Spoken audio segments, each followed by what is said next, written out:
또 우리가 영적인 부분들을 살펴보고 내 자신을 점검하고 확인하는 시간들이 되시기 바랍니다. 말씀을 다 마치고 나서 잠깐 또 구원의 길을 같이 이렇게 우리 함께 그리고 인도받도록 하겠습니다. 오늘 본문에 보면요, 하나님께서 아벨의 제사는 받고 가인의 제사는 안 받았어요. 똑같이 예배드렸는데 왜 가인의 제사를 안 받았을까요? 왜 가인의 예배를 안 받았을까요? 이유가 뭘까요? 여기에 대해서 우리가 정확하게 답을 가지고 있어야 됩니다. 그래야 속지를 않아요. 그래야 넘어지지 않아요. 오늘 제목이 뭐냐면 종교와 복음입니다.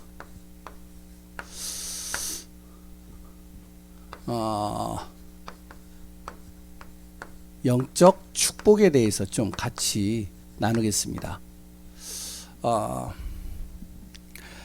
많은 사람들이 예배를 드리잖아요. 하나님의 자녀들은요. 이 예배는 성경에 보면 뭐라고 그러냐면 하나님 자녀만이 드릴 수 있는 축복입니다. 그리고 이 예배는요, 하나님과 임마누엘하는 가장 중요한 방법이죠. 이 예배가 그만큼 중요하다는 겁니다. 그래서 우리가 하나님의 자녀들, 그랬던 우리 예배드리는 또한 이제 어른들, 중직자분들 같은 경우는 예배의 소중함을 너무 잘 알잖아요. 그런데 중요한 거는 우리 주변에 교회를 다니고 예배를 드리는데 실패하는 사람들이 있어요. 왜 그럴까요? 이유가 뭘까요? 예배를 잘 드리고도 실패한단 말이죠. 예배를 정말로 열심히 드리는데 실패를 해요. 이유가 뭘까요? 우리가 거기에 대한 답을 가지고 있어야 됩니다. 그래야 영적으로 우리가 속지 않고요, 흔들리지가 않습니다. 그 이전에 우리가 좀 이거를 좀 살펴보려고 그래요. 오늘은 좀 예배를 가지고 기준을 두고선 좀 말씀을 좀 보는 가운데 먼저 예배를 말하기 전에 종교와 복음입니다. 이 두 가지는요 비슷해요. 뭐냐면은 종교도 신을 향해서 정말로 섬기는 거고요, 복음도 신을 향해 있는 거거든요. 근데 종교적인 거는요, 이제 예배를 기준으로 한다면 종교적인 예배는 어떻게 되어지느냐, 이 열심히 드리고도 망하는 겁니다. 이게 문제예요. 종교적인 예배는 열심히 드리고도 망한다니까요. 진짜 최선을 다해서 예배 드리는데 망한단 말이에요. 이게 오늘 가인을 보세요. 예배를 진짜로 자기는 땅의 소산을 가지고 그 땅의 소산을 거둔 것들이 얼마나 땀 흘려가면서 그거를 거둬들였겠어요. 농사해 보신 분들은 아시겠지만 저는 잘 몰라요. 그런데 농사하는 분들 이렇게 겉에서 보면 1년 365일을 그 벼 수확과 그 곡식을 수확하기 위해서 완전히 아침부터 밤늦게까지 모든 것을 거기다 신경을 다 쏟더라고요. 그러면서 그것을 거둬들인 것을 가지고 하나님 앞에 예배를 드렸단 말이에요. 얼마나 귀한 거예요. 소중하잖아요. 그런데 그 예배를 드렸는데 열심히 예배를 드렸는데 망했단 말이에요. 그런데 복음적인 예배는요, 또 희한한 게 뭐냐면 가만히 있기만 했는데도 승리하는 겁니다. 이거는 특별하게 하는 일이 없어요. 아니 뭔가 이렇게 열심히 하는 것도 아닌데 그런데 희한하게요, 승리한단 말이에요. 우리가 그런 사람 많이 보거든요. 어떤 사람을 보면은 정말 별로 하는 일이 없어. 근데도 그 사람은 하는 일마다 돼요. 하나님의 자녀인데. 이유가 뭘까요? 그 이유가. 그걸 우리가 정확하게 진단을 하고 확인해야 되겠죠.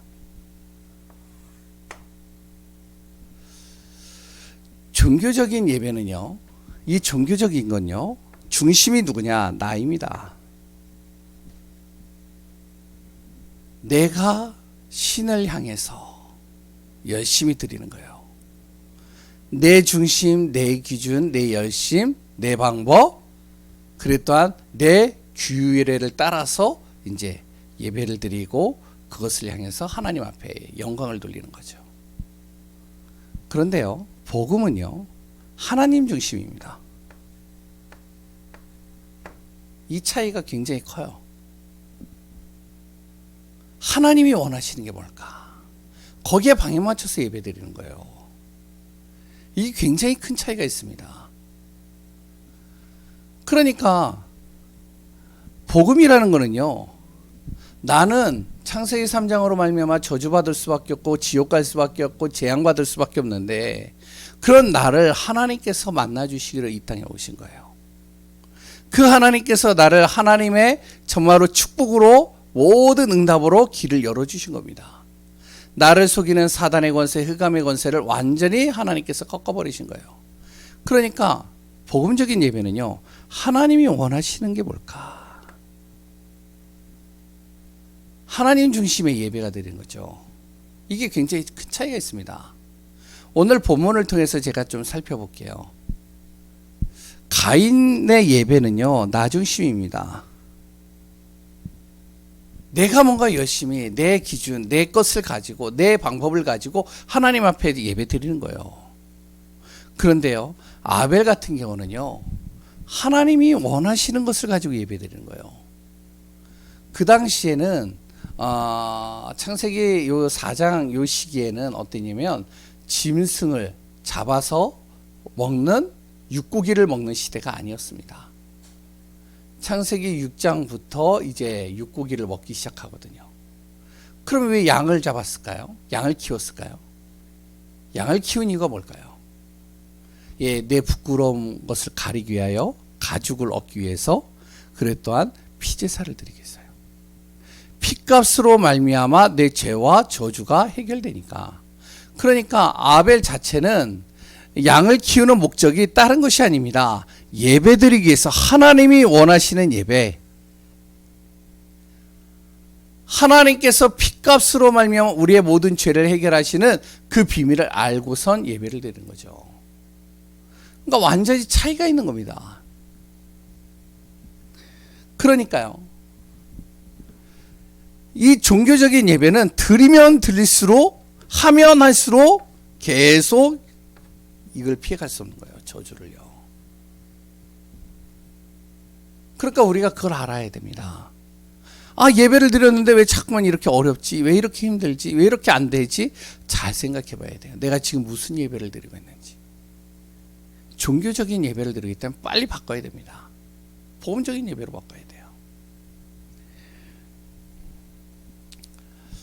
복음은요, 복음적인 예배는 드리면 드릴수록 뭐가 되느냐? 이게 축복이 되는 거예요. 종교적인 예배는요, 뭐가 배경이냐? 창세기 3장이 배경입니다. 이 배경 속에서 예배가 되는 거예요. 이것을 해결하지 않고 예배 드리는 겁니다. 창세기의 배경의 저주를 해결하지도 않고 그냥 내 마음, 내 중심으로 예배 드리는 거예요. 내 중심으로 그냥 기도하는 겁니다. 그런데요, 복음적인 예배는요, 항상 무엇이냐? 창세기 3장 15절이 배경이 되는 거예요. 내 힘으로, 내 능력으로, 내 방법으로 안 되지. 그래서 나는 오늘도 하나님께서요, 여인의 후손을 통하여 나의 모든 죄와 저주, 사망의 권세, 사단의 권세를 꺾으신 그리스도를 보내셨는데, 난 그리스도를 항상 부르고 그리스도를 붙잡고 그리스도 안에서 예배드리는 겁니다. 그러니까요, 완전히 달라지는 거죠. 우리 성도님들이요, 종교와 복음을 정확하게 우리가 확인해야 됩니다. 종교는요, 창세기 3장의 배경이니까 항상 뭐가 중심이냐? 육신이 중심이에요. 그런데요, 복음은요, 항상 영적인 것이 중심입니다. 그럼 이제 오늘 본문을 통해서 자세히 보면 좋겠죠. 종교와 복음, 예배를 기준으로 해서 우리가 좀 살펴보겠습니다. 분명히 예배는 축복인데 왜 예배를 드리면 어떤 사람은 망하고 어떤 사람은 진짜 응답받느냐. 잘 보세요. 예배를 무조건 드린다고 다 성공하는 게 아니에요. 예배에 실패하는 것들이 있습니다. 예배를 드리는데 실패를 한다니까요. 예배를 안 드려서 실패하는 거는 이해가 되는데 예배를 드리고도 실패한단 말이죠. 그래서 우리가 이거 잘 살펴봐야 됩니다. 무조건 예배 잘 드린다고 해서 성공하는 게 아니에요. 예배 드리고도 실패하는 부분들이 있다니까 성경적으로 우리가 좀 찾아보겠습니다. 오늘 본문의 내용이죠. 바로 창세기 4장 2절에서 15절인가요?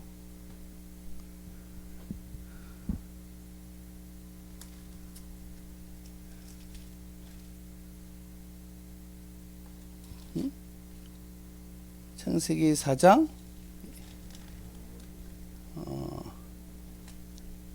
죄송합니다. 예, 15절까지 쭉 읽어보시면 나오죠. 가인의 예배입니다. 가인의 예배는요, 무슨 예배였느냐? 피제사가 없는 예배예요. 다시 얘기하면 그리스도의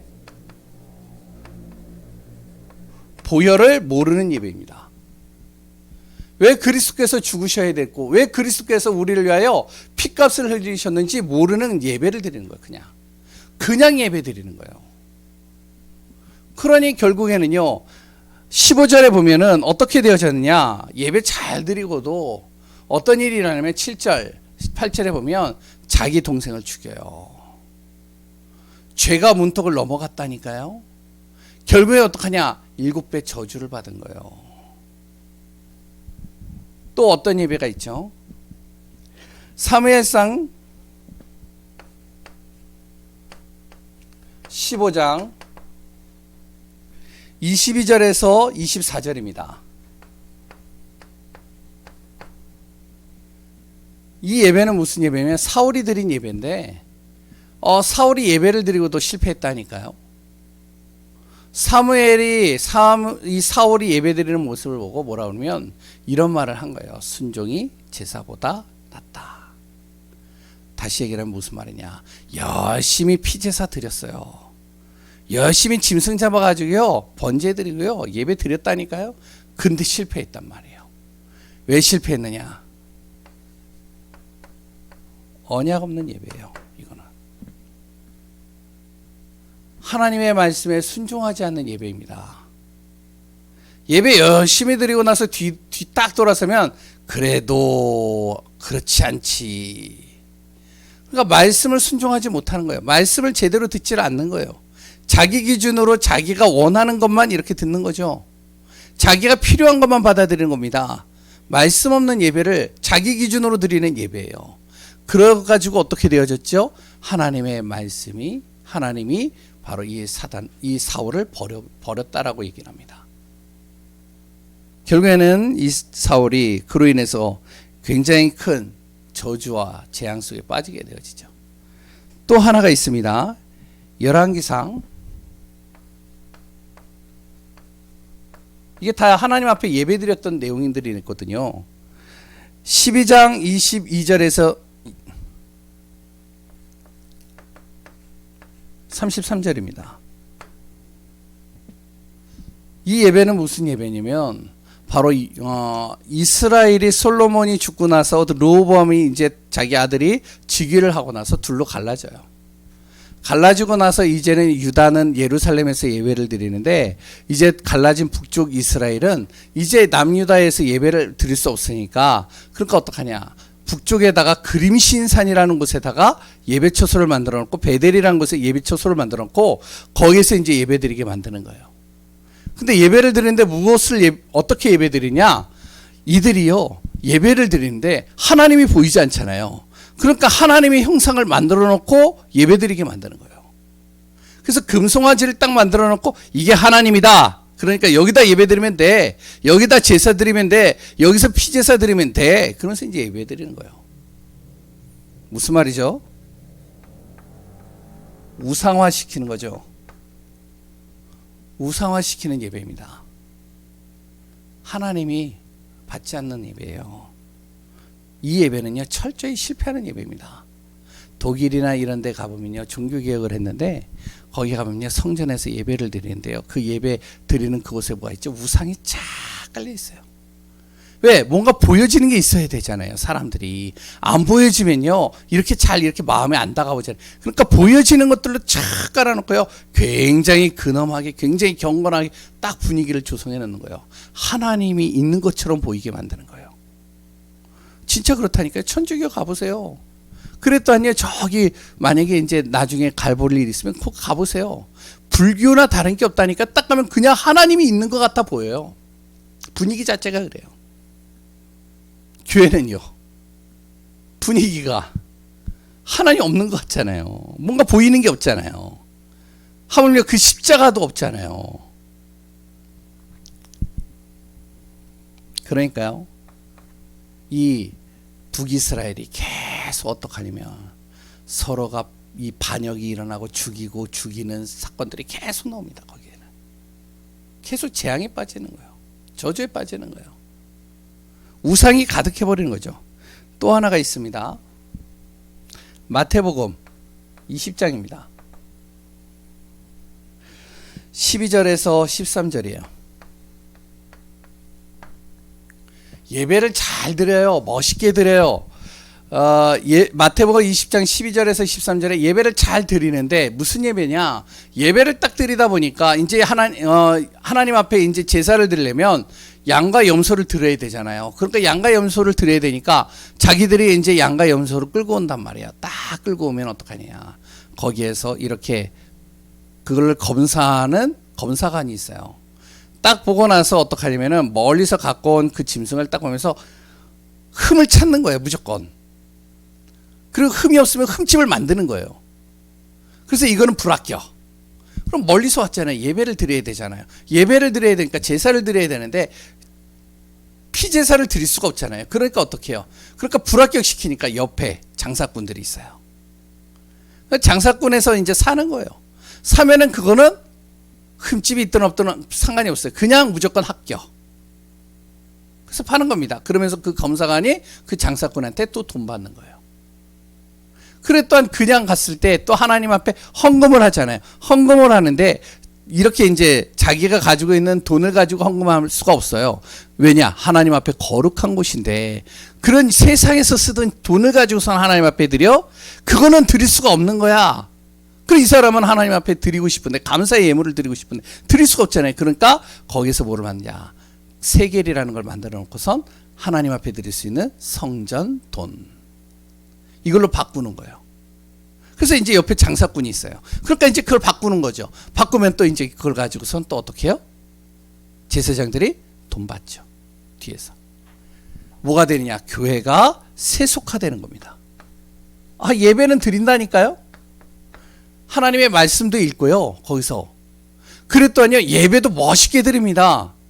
찬양대가 울려 퍼지고요. 굉장히 웅장하고요. 예루살렘 성전이 웅장하거든요. 그러니까 웅장하게 막 찬양을 하고요. 말씀도요. 굉장히 거룩하게 전달하고요. 굉장히 뭔가 잘 이렇게 하나님이 있는 것처럼 분위기를 만드는데 뒤에서는 세속화되는 거예요. 예배는 잘 드리는 것 같은데 어떻죠? 실패하는 겁니다. 지금 우리나라에도요, 큰 교회나 여러 교회들이요, 복음 없는 정말로 이런 예배가 되어지고 있다면 그 교회는요, 쪼개질 수밖에 없는 거예요. 두 번째, 그러면 예배 성공은 어디에 있느냐? 간단하게 얘기를 하면 그리스도 중심되어진 예배는 성공하는 겁니다.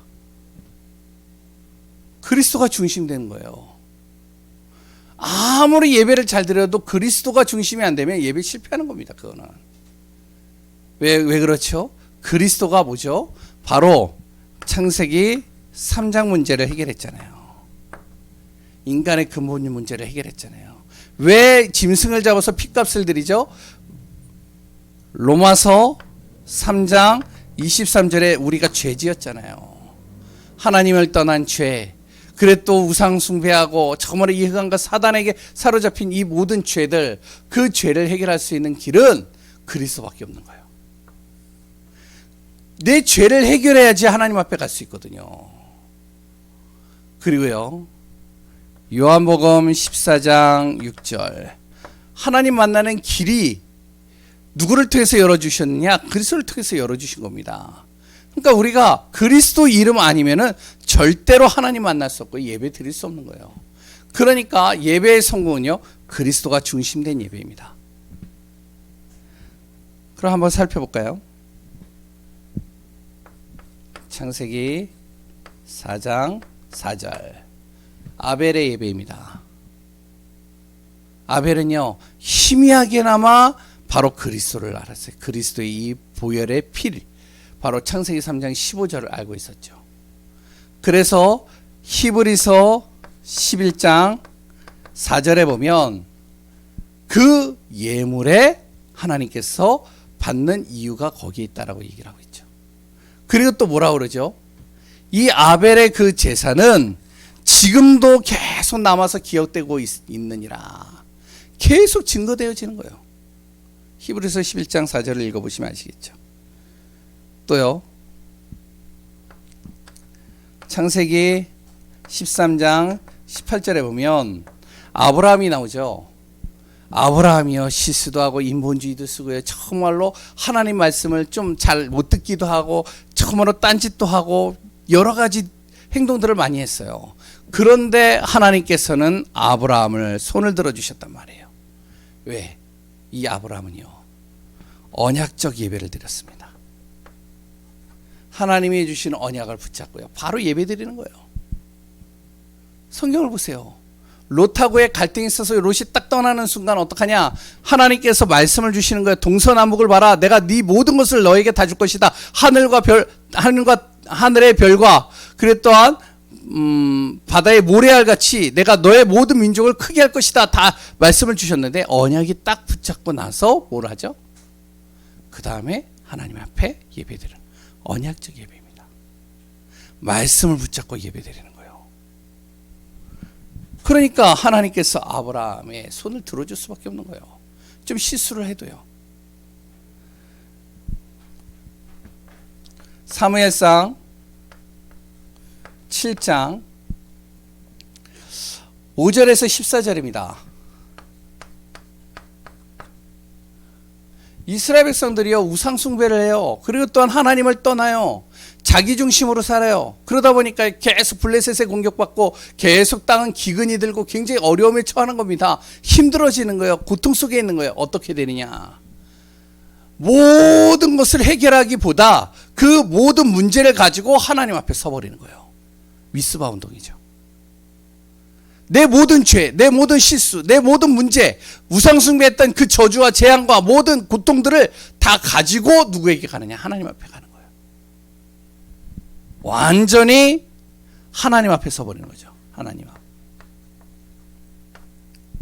그 예배를 하나님 받으시는 겁니다. 그리스도만이 내 문제를 해결할 수 있다. 우상으로 인해서 고통당하고요, 내 잘못으로 인해서 실패해가지고 고통당하는 내 모습, 그렇지만 내 힘으로 해결 안 되는 이 모든 것들, 내가 잘못한 것이지만 그러나 그리스도 앞에 가면 된다. 성공할 수밖에 없는 거죠. 시편 23편.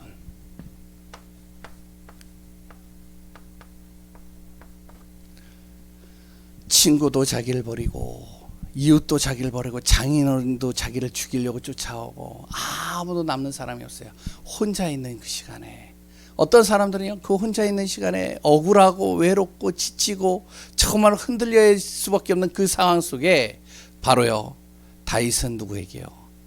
하나님 앞에 예배드리는 겁니다. 여호와는 나의 목자시다. 그분만이 나를 영원한 쉼으로 들어가게 하실 수 있다. 그분이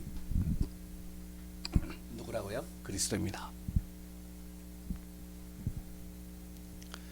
그러니까 혼자서 예배드리는데 그리스도를 바라보면서 예배드리는 거예요. 그러니까요, 혼자 있는 시간에 내가 아무도 몰라요. 나 혼자만의 시간 속에 내가 하나님을 바라보고 그리스도를 바라보고 예배드리는데 그 속에 하나님이 나와 함께 하신다니까요. 그 예배를 하나님께서 승리케 하신다니까요.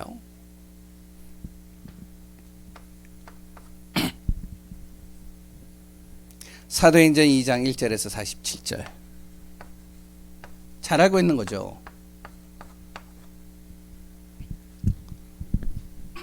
가난하고 사회로부터 단절되어지고 실력도 없고 배경도 없고 아무 능력도 없는 사람, 이 갈릴리 촌 사람들과 이 정말로 연약한 사람들이 모였어요.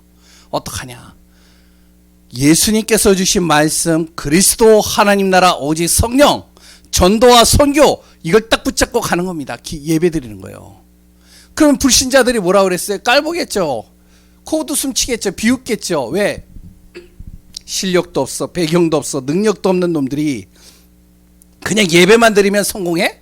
예배만 드리면 돼? 아이고, 어떡하죠? 비웃을 수밖에 없잖아요. 그런데 이들은요, 그리스도 잡고 기도하는 겁니다. 어떤 일이 일어났죠? 별로 하는 일이 없어요. 예배만 드렸는데 하나님께서 어떤 일을 일으키시죠? 15나라의 문들을 열으셔서 3,000명의 제자들을 모이게 하시는 거예요. 예배 하나 성공했는데 모든 게 다 성공하는 겁니다. 예배를 드려야 된다, 안 드려야 된다, 그 말을 하는 게 아니에요. 예배를 드려도 실패를 한다니까요. 어떤 사람은요, 예배 한 번 딱 드렸는데 그 예배 한 번으로 성공한다니까요. 우리가 어떤 예배를 드려야 되냐? 종교적인 예배 드리면 안 됩니다. 어떤 예배요? 복음적인 예배가 돼야 돼요. 그리스도 중심된 예배가 돼야 돼요. 그래서 마지막으로 하나님이 기뻐하는 예배.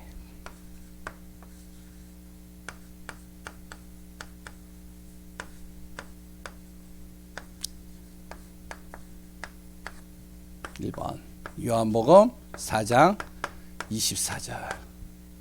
하나님은 영이시니 어떻게 해요? 예배하는 자가 영과 진정으로 예배할지니라. 하나님 앞에요, 그리스도를 바라보며 내 신령과 진정한 마음으로 하나님 앞에 예배드리는 겁니다. 아무도 몰라요. 제가 저번에도 얘기했잖아요.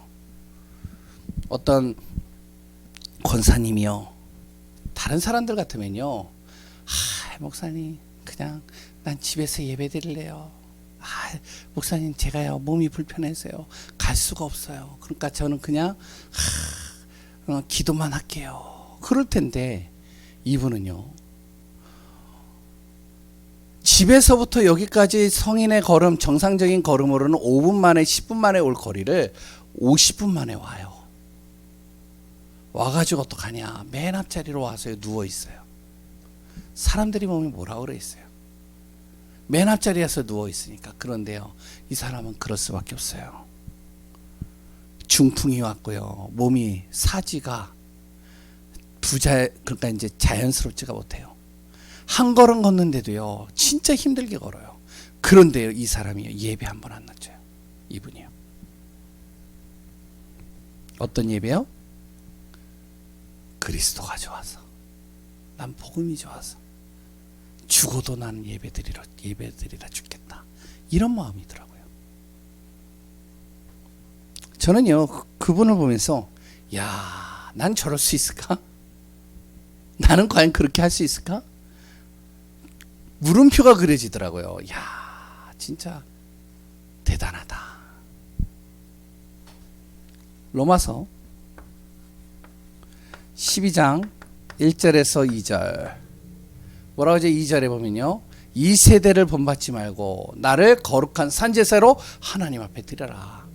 내 자신을 하나님 앞에 드리는 겁니다. 여기서 내 자신을 드린다는 건 뭐냐면, 내가 그리스도를 위하여 내 시간과 마음과 물질과 나의 모든 것들을 하나님 앞에 그리스도께 드리겠다는 거예요. 이런 사람을 감히 누가 이길 수 없는 거죠. 하나님이 기뻐하실 수밖에 없겠죠. 히브리서 11장 6절입니다. 하나님께 나아가는 자는 그가 계신 것과 그가 자기를 찾는 자들에게 상 주시는 이심을 믿어야 될지니라. 하나님 앞에 나아가는데, 그리스도께 계속 나아가는데, 그리스도께서요 자기를 찾는 자들에게 상을 주시는 것을 믿음을 가지고 바라보고 나가는데 하나님이 상을 주시지 않을 수가 없는 거죠. 하나님이 기뻐하지 않을 수가 없는 거죠. 이런 예배가 되어지는 귀한 우리 한 분 한 분들 되시기 바랍니다. 신명기 한 장만 하나만 더 하겠습니다. 신명기 10장 12절에서 13절입니다. 하나님이 요구하시는 것은 하나님을 경외하는 것이고, 하나님이 요구하는 것은 내 마음과 뜻을 다해서 하나님을 섬기는 것이니라. 하나님을 섬기는 방법, 하나님이 요구하는 게 뭐죠? 그리스도의 비밀을 가지고 하나님 앞에 나오는 거예요. 하나님이 기뻐하는 예배, 그 속에서 승리하는 귀한 분들 되시기 바랍니다. 그러면 뭐죠? 첫 번째, 그리스도, 복음적 예배입니다. 그리고 하나님의 능력, 믿음의 예배예요.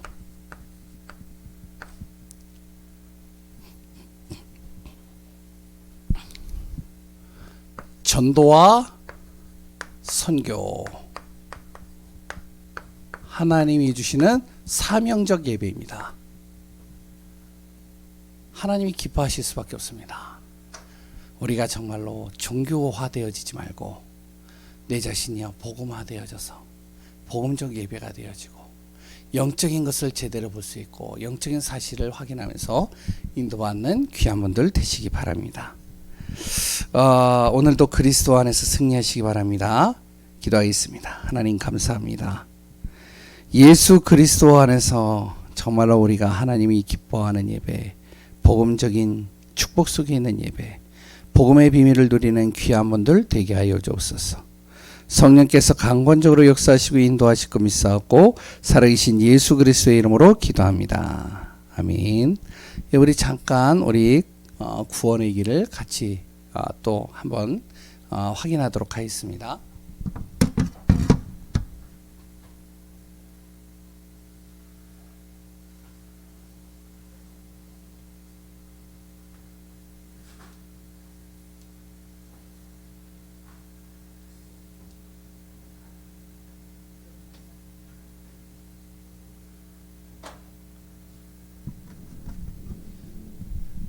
예. 제가요, 평일날 이제 줌으로 하는데, 줌으로 할 때도요, 옆에 필기도구 딱 놓으시고, 같이 이렇게 좀 하시면 좋을 것 같아요. 근데 하실 때 꼭 중요한 게 있어요. 예. 예.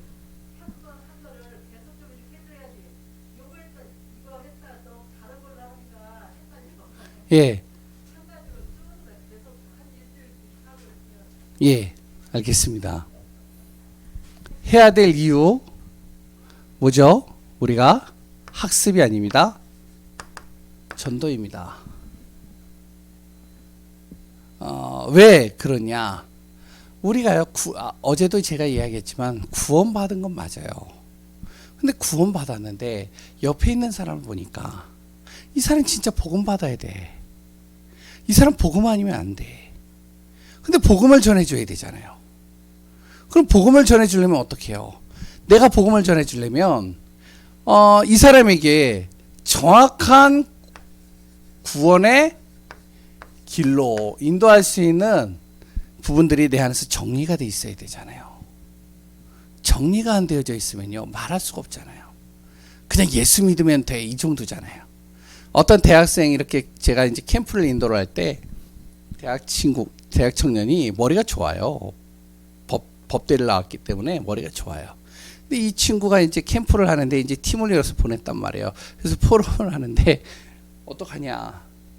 이제 자기도 웃긴 거죠. 자기도 좀 당황스러웠던 거죠. 뭐냐면 머리가 좋으니까 성경 구절 다 외웠고요. 머리가 좋으니까 이걸 싹 자기가 정리하고 있어요. 그런데 딱 갔는데 초등학교 한 4학년짜리, 딱 3학년짜리인가 4학년짜리를 딱 만났는데 말문이 딱 막히더래요. 그래서 한마디 딱 하더래요. 뭐라고 그랬냐, 자기가. 너 예수 믿어? 그러니까 아니요, 저 천주교 다니는데요. 뭐라고 했을까요? 예? 천주교 다니는데? 그래? 열심히 다녀. 그리고 갔대요. 그리고 자기가 오고 나서 당황스러웠대요. 복음 전해야 되는데 말을 못 하겠더래요. 왜 그러냐? 정리가 안 돼 있는 거예요.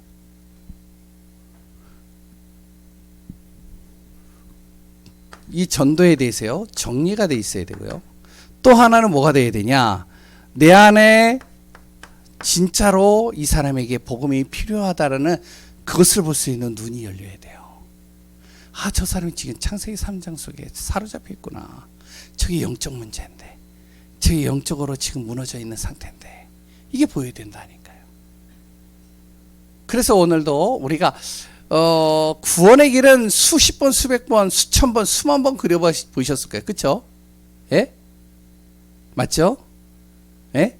최소한 수백 번은 해보셨잖아요. 예. 하셨잖아요. 그러면 제가 이제 지금부터 이야기를 할게요. 이 구원의 길을요, 학습하려고 하지 마시고요. 기본적인 것들을 딱 알고 계셔야 돼요. 그 기본적인 것을 가지고 자꾸 내 안에서 각인되어지고 이것이 내 안에서 준비가 되어졌을 때 누구를 만나든지 간에 거기에 맞게끔 나오게 되어져 있어요. 그러면 이 얘기부터 제가 잠깐 드릴게요. 가장 중요한 게 뭐죠? 원래 인간이 어떠한 존재냐? 이게 나와야 돼요. 어떤 문제를 만나든지 간에 너가 어떠한 존재인지 아냐. 너는 그냥 우연히 창조되어진 거고 너는 그냥 실패작이 아니라니까. 그러면 분명히 하나님이 너를 만드신 게 맞다는데 근데 왜 사람에게 문제가 오느냐? 문제가 오는 이유가 뭐냐? 이거에 대해서 정리가 돼 있어야 돼요. 그게 정리가 안 됐으면 응용이 안 된다니까요. 학생들을 이렇게 가르쳐 보잖아요. 학생들을 1 더하기 1은 몇이야? 2. 그러면 2 더하기 3은 몇이야? 5. 그러면 이 아이에게 1 더하기 1 더하기 2 더하기 3은 뭐야? 그럼 몰라. 왠지 아세요? 응용이 안 되는 거예요. 딱 그거밖에 모르는 거죠. 딱 그 상태. 그 틀밖에 모르는 거예요. 그러니까 어떤 사람은요, 프린트 용지가 딱 없으니까 구원의 길을 그려야 되는데 용지가 없고 펜이 없으니까 복음을 못 전하는 거예요. 왜? 자기는 용지가 있어야지만 전할 수 있는 거거든. 그러니까 우리가 잘 알아야 됩니다. 원래 인간이 어떠한 존재이냐? 그럼 왜 사람에게 문제가 왔느냐? 문제가 온 이유가 뭐냐? 왜 왔어요? 창세기 3장이잖아요. 하나님 떠나서 그렇잖아요. 그래서 온 결과가 뭐냐 그러면? 그 문제로 인해서 온 결과. 너가 지금 당하고 있는 그 고통이, 너가 가지고 있는 그 문제가 바로 이 문제다. 하나님 떠나서 문제다. 그렇기 때문에 너가 아무리 여러 가지 방법을 가지고 해결하려고 해도 해결이 안 되는 거다. 왜? 하나님 떠났기 때문에. 그러면 하나님 만나야 되지 않냐 너가. 그럼 만나는 방법이 뭐냐? 해결책. 그래서 하나님이 이 땅에 오셔서 이 문제를 해결하기 위해서 사람의 몸을 입고 오셨는데 그분이 그리스도다. 그러면 그 그리스도를 내가 어떻게 믿느냐? 어떻게 믿느냐? 내 마음에 영접할 때, 내 마음으로 시인하고 입으로 고백할 때, 그러면 그걸 내가 도와줄게. 나를 따라서 같이 기도해봐. 그러면 너가 정말로 예수를 믿으면 지금부터 일어나는 일, 축복이죠. 신분과 권세죠. 요 5가지를요, 6가지를요, 내가 정확하게 정리가 돼 있어야 돼요. 그러면 성경 구절은 이것도 집어넣어도 되고 저것도 집어넣어도 다 되는 거예요.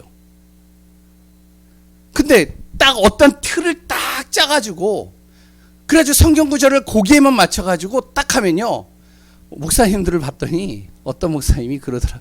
목사님을 딱 보니까 이제 구원의 길을 가다가 자기가 다 외웠는데 잊어버렸어, 그 성경 구절을. 그 다음부터 멈춰버린 거예요. 뭔지 아시겠죠? 뭘 해야 될지 모르는 거예요, 이분이. 그래서 한 10분, 한 몇 분이더라? 2, 3분 정도 딱 있더라고요. 그러다 이제 사모님이 가르쳐 주니까 그때서 그래서 이제 나가는 거예요. 왜 그러냐? 학습화되어져 있는 거예요. 정리가 안 되어 있는 거죠. 그래서 우리가 잘 보시면 류 목사님 메시지를 잘 보시면 다음 주부터 이제 수요일 날 할 건데요. 새 생명 새 생활을 합니다. 새 생명 새 생활 1과가 뭐냐? 구원의 길이에요. 2과가 뭐냐? 구원의 길이에요. 달라요. 성경 구절도 달라요. 내용도 달라요. 다 달라요. 현장 복음화 메시지의 1과가 뭐냐? 아니 2과인가요? 구원의 길이에요. 또 그건 또 달라요. 또 달라요. 그런데 다 다른데 이거는 똑같아요. 그러니까 이거를 우리가요, 계속 30일 동안 계속 하자는 거예요. 그냥 똑같은 거를 계속 하는 거는 예전에 많이 해보셨잖아요. 그러니까 이제는 전해야 되잖아요. 진짜 이 사람의 문제를 제대로 볼 수 있고 이 사람에게 제대로 답을 줄 수 있어야 되잖아요. 그래서 오늘도 잠깐 해봅니다. 원래 인간은요, 하나님께서 사람을 창조하셨습니다. 어떻게 창조하셨죠? 창세기 1장 27절, 하나님의 형상으로. 그 사람에게 하나님께서 사람에게만 유일하게 1장 28절에 모든 것을 정복하고 다스릴 수 있는 복을 그 사람에게만 주셨습니다. 그리고 그 사람을 창세기 2장 17절 뭐죠? 하나님께서 그 사람에게만 언약을 주신, 하나님의 약속을 그 사람에게 주신 겁니다. 그런데 사람이 그 언약을 주셨는데 그 언약을 사람이 어떻게 되냐? 창세기 3장 1절에서 6절에 이 사단에게 속아서, 로마서 3장 23절이죠. 죄에 빠지게 된 거죠.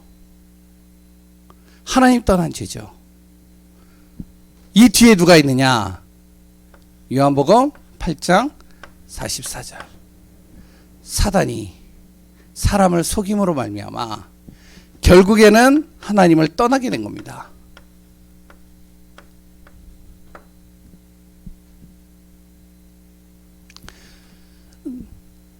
사람이 자기의 힘으로 뭔가를 해결해 보려고 하는데 해결이 안 되는 거예요.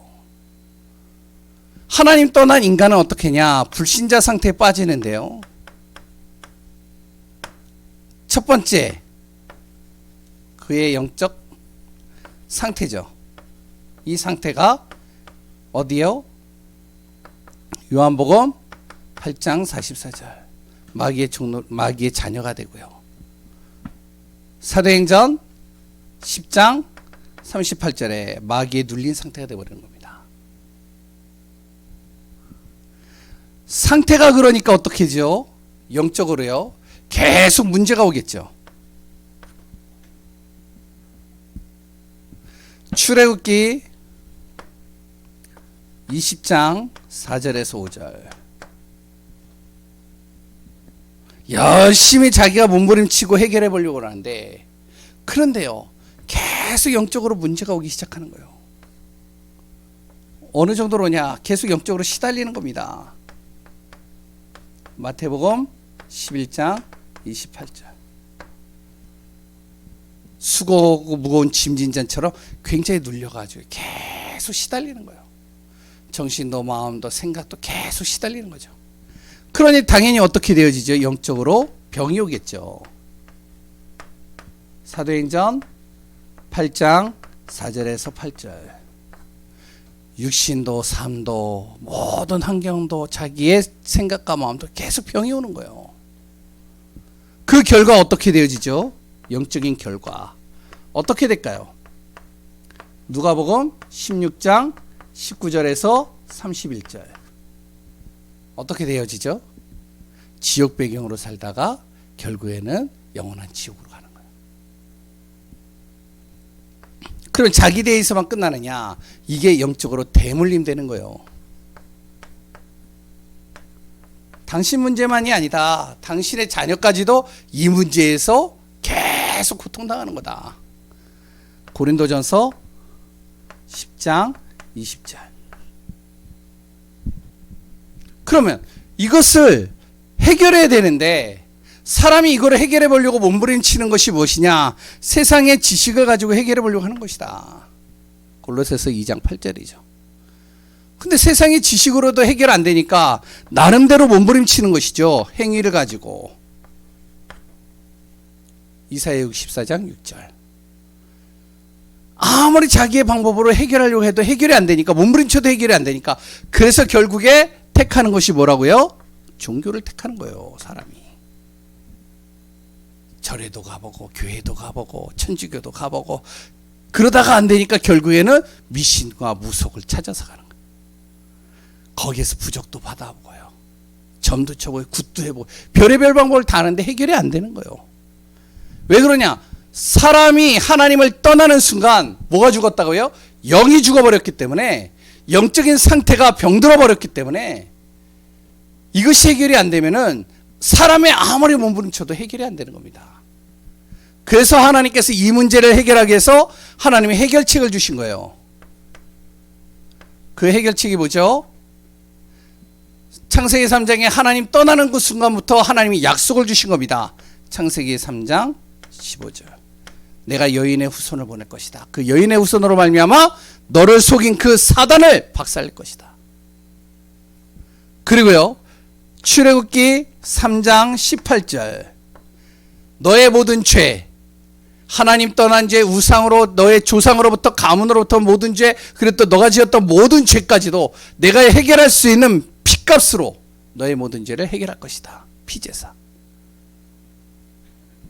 그리고 하나님 떠난 너, 이사야 7장 14절에 영원히 하나님과 함께하는, 하나님과 임마누엘 할 수 있는 그 축복을 내가 여인의 후손을 한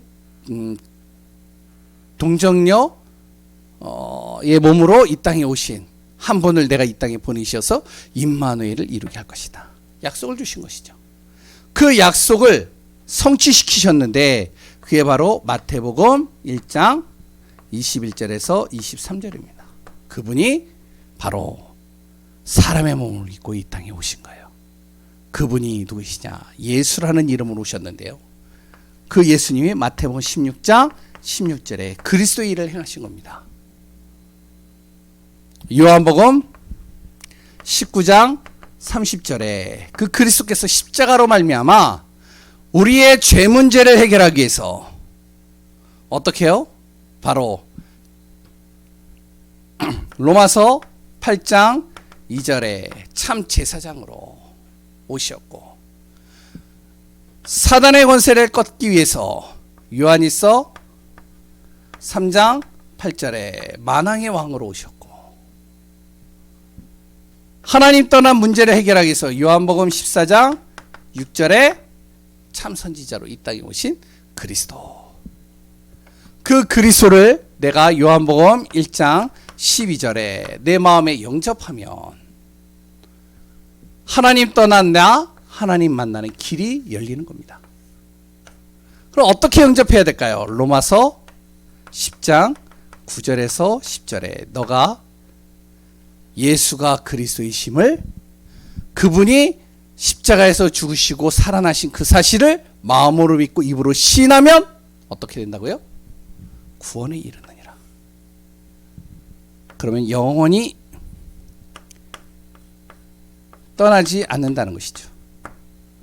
해결책이죠.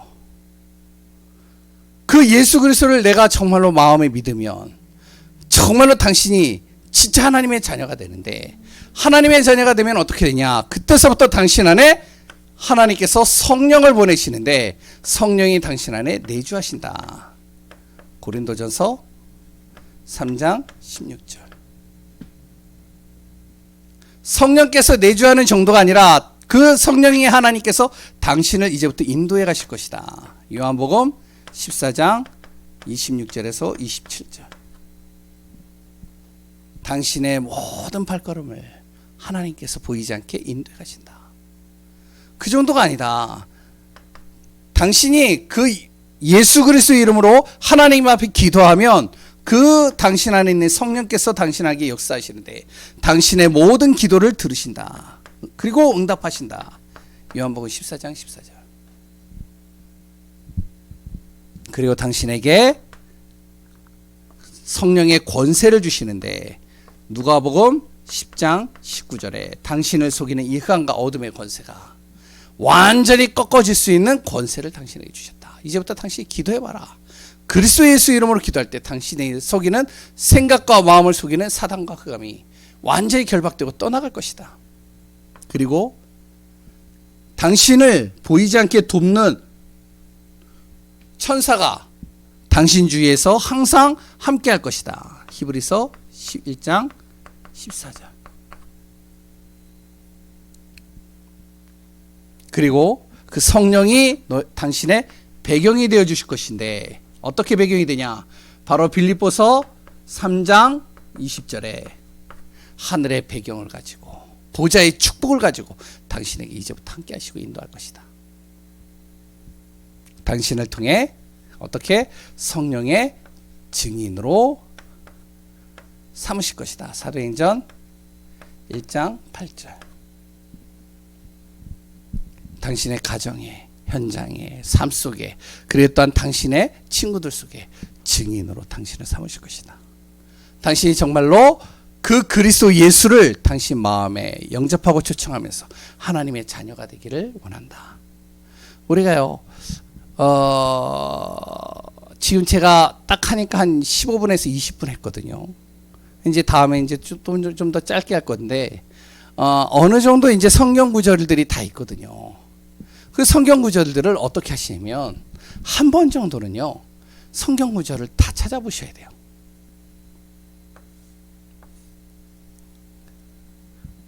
찾아서 어떻게 하시냐, 그것을요,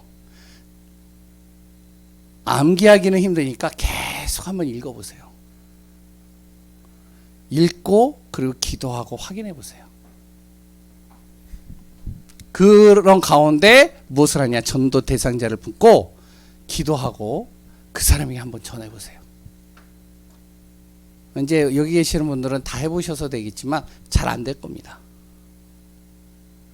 그런데요, 내가 정말로 전도 대상자를 품고 기도하면서 구원의 길을 하나씩 하나씩 전달하면 어떻게 되냐? 하나님께서 나에게 지혜를 주실 거예요. 하나님께서 나에게 어떡하냐? 깨닫게 하실 거예요. 발견케 할 것입니다. 그래서 우리가 정말로 한 달 동안만이라도 구원의 길을 계속하면서 전도 대상자를 품고 진짜 그 사람에게 복음 전해보는 귀한 시간들 되시기 바랍니다. 기도하겠습니다. 하나님의 은혜에 감사합니다. 그리스도 안에서 최고의 복을 누릴 귀한 우리 예강교회 성도님들 되게 하소서.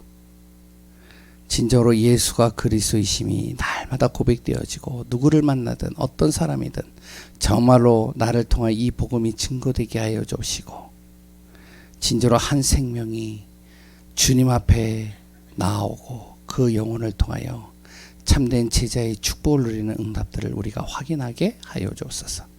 성령으로 날마다 충만케 하시고 인도하실 예수 그리스도의 이름으로 기도합니다. 아멘.